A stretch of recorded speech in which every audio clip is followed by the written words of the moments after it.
ہے کہ یہ زندہ کے جسم سے اللہ نے ایک اور جسم نکالا ہے، جسم آدم سے اللہ نے ان کو پیدا فرمایا ہے، یہ ایک زندہ کے جسم سے پیدا ہوئی ہے، اس لیے اس کو ہوا کہتے ہیں۔ تو اللہ تعالیٰ نے جو ہے وہ حضرت آدم علیہ السلام کے وجود سے جو ہے وہ دوسری روایت حضرت ابن عباس سے ہے،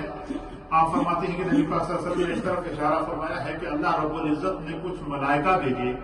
جو حضرت آدم اور پھر جو ہے وہ پھر حدیث کے اندر آتا ہے کہ جس وقت حضرت جو ہے وہ مائی ہوا جو ہے وہ جب حضرت آدم علیہ السلام کے قریب ہوئی اور آپ نے چاہا کہ میں ان کو چھوؤں یا ان کے قریب جاؤں تو فرشتوں نے آپ کو روک دیا۔ فرشتوں نے کیا کر دیا؟ روک دیا، اور فرشتوں نے کہا کہ سب سے پہلے آپ کو ان سے نکاح کرنا پڑے گا۔ کیا کرنا پڑے گا؟ آپ کو ان سے نکاح کرنا پڑے گا، تو پھر آپ ان کی قربت حاصل کر سکتے ہیں، ان کے قریب جا سکتے ہیں۔ تو پھر حضرت ابن عباس فرماتے ہیں کہ نبی پاک صلی اللہ علیہ وسلم نے پھر اس منظر کو بیان کیا کہ حضرت آدم اور حضرت حوا کے لیے ایک سونے کا تخت منگایا گیا۔ کیا کیا گیا؟ سونے کا تخت منگایا گیا، جس طرح دو شہنشاہوں کو تخت میں بٹھایا جاتا ہے، اس طرح حضرت آدم اور حضرت حوا کو ان دو تختوں کے اندر بٹھایا گیا، پھر انہیں نور کا لباس پہنایا گیا، جنتی لباس پہنایا گیا، انہیں دولہا بنایا گیا۔ فرشتوں نے حضرت آدم علیہ السلام کو جنتی لباس، جنتی حلے پہنا کر کیا کیا؟ دولہا بنایا، اور دولہا بنانے کے بعد فرمایا کہ انہیں جنتی لباس پہنایا گیا۔ پھر اس تخت کے ذریعے حضرت آدم علیہ السلام کو 70,000 ایک روایت کے مطابق اور ایک روایت کے مطابق کئی لاکھ فرشتوں کے جلو کے اندر، یعنی کئی لاکھ فرشتوں کی جنج تیار ہوئی جی حضرت آدم علیہ السلام کے ساتھ ہے حضرت حوا کے لیے نکاح کے موقع پر جو ہے وہ وہاں پر موجود تھی۔ اس میں کئی ہزار فرشتے، 70,000 بعض روایات کے اندر موجود تھے، اور فرمایا کہ جب وہ وہاں پر پہنچے تو پھر اللہ تعالیٰ نے اس تخت کے ذریعے فرشتوں سے کہا کہ حضرت آدم علیہ السلام کا جبریل علیہ السلام نے نکاح کرایا، اور نکاح کے دوران جبریل نے کہا حضرت آدم سے کہ آپ کو حضرت حوا کو چھونے سے پہلے ان کا مہر ادا کرنا ہوگا۔ کیا کرنا پڑے گا؟ تو یہ نکاح کا ہونا، یہ مہر کا ہونا، یہ ازل سے اللہ تعالیٰ کا قانون ہے۔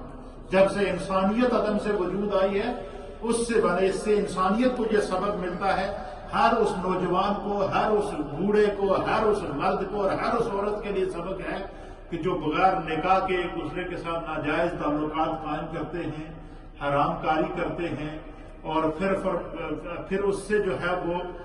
یہ زنا کی جو کیفیت کب سے چلی ہے یہ بھی آگے میں آپ کو بتاؤں گا۔ اس کا سلسلہ بھی اولاد آدم میں سے کب چلا ہے، انشاءاللہ یہ آگے ترتیب آئے گی یہ اس طرف۔ یہ صرف اتنا بات آپ یاد رکھیں کہ ازل سے ہی اللہ تعالیٰ نے نکاح کے ساتھ تعلقات کو مرد اور عورت کو قائم رہنے اور قربت حاصل کرنے کے لیے جائز اور حلال رکھا ہے، اس کے علاوہ کسی بھی صورت میں جائز اور حلال نہیں ہے۔ تو آپ فرماتے ہیں کہ آپ فرمائیں کہ آپ کو ان کا مہر ادا کرنا پڑے گا۔ تو حضرت آدم نے کہا کہ ان کا کیا مہر ہے، میں کیا ادا کروں؟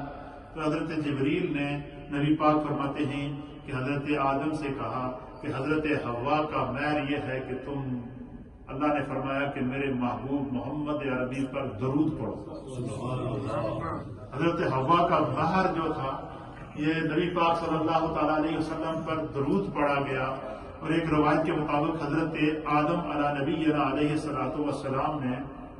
70 مرتبہ حضور علیہ السلام پر درود پڑھا، اور حضرت آدم علیہ السلام کا 70 مرتبہ نبی پاک صلی اللہ علیہ وسلم پر درود پڑھنا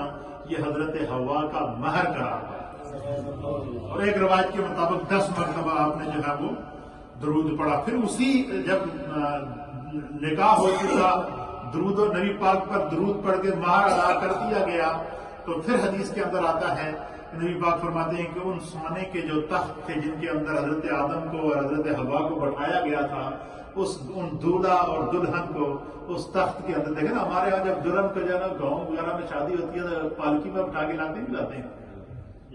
ڈولی میں بٹھاتے ہیں، جس کو ڈولی کہتے ہیں، پالکی بٹھاتے ہیں۔ تو حضرت حوا کو اور حضرت آدم علیہ السلام کا نکاح کرنے کے بعد ان کو جنتی تخت کے اوپر سونے کے تخت میں بٹھایا گیا اور 70,000 ملائکہ نے اس تخت کو اٹھایا اور اس کو جنت، اللہ نے فرمایا کہ ان کو اب جنت کے اندر لے جاؤ، کیا کر دو، جنت میں ان کو داخل کر دو اور وہی ان کا ٹھکانہ ہوگا۔ اور اس منظر کو اللہ تعالیٰ نے قرآن حکیم فرقان مجید کی سورۃ البقرہ کی آیت نمبر 35 کے اندر بیان کیا۔ اللہ فرماتا ہے یا آدم اسکن انت وزوجک الجنۃ، کہ اے آدم، جب نکاح ہو گیا، حضرت آدم نے نبی پاک پر درود و سلام پڑھ کے مہر حضرت حوا کا ادا کر دیا۔ اب اللہ نے فرمایا کہ یا آدم اسکن انت وزوجک الجنۃ، اے آدم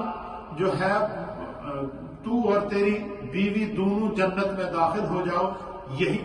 مسکن کا معنی ہے یہی تمہارا گھر ہے، یہی تمہاری سکونت کی جگہ ہے، یہی تم نے اپنی زندگی گزارنی ہے، ادھر ہی رہنا ہے۔ البتہ ایک بات